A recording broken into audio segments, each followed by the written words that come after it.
2 ദിവസമായിട്ട് ഭയങ്കര ക്ഷീണവും തൊണ്ടവേദനയും. പിന്നെ ഒന്നും നോക്കിയില്ല, ഹെൽത്ത് കാർഡും ID കാർഡും സെറ്റാക്കി ഒരു 10ൻ്റെ വോഡാഫോൺ റീചാർജ് ചെയ്ത് യൂബറും പിടിച്ച് നേരെ പോയി.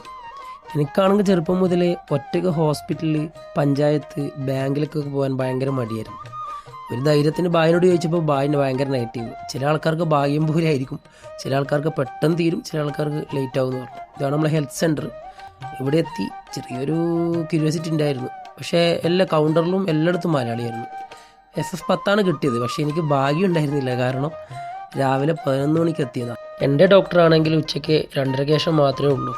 പിന്നെ അവിടെ ഇരുന്നു. അവസാനം അടുത്ത ടോക്കൺ കിട്ടി, അവിടെയും മലയാളിയായിരുന്നു. ഇതാണ് എൻ്റെ ഡോക്ടറെ റൂം. അങ്ങനെ അതും കഴിഞ്ഞു നേരെ ഫാർമസിയിലേക്ക്. അവിടെയും കുറേ വെയിറ്റ് ചെയ്തു. അങ്ങനെ പരിപാടി തീർന്നു, മരുന്നും കിട്ടി. ഹെൽത്ത് കാർഡ് ഉള്ളതുകൊണ്ട് തന്നെ വലിയ പൈസ ഒന്നും ചിലവായില്ല. മരുന്നിന് 1 റിയാൽ മാത്രം. ഇപ്പോൾ തന്നെ വൈകുന്നേരമായി, ആകെ സൈഡ്.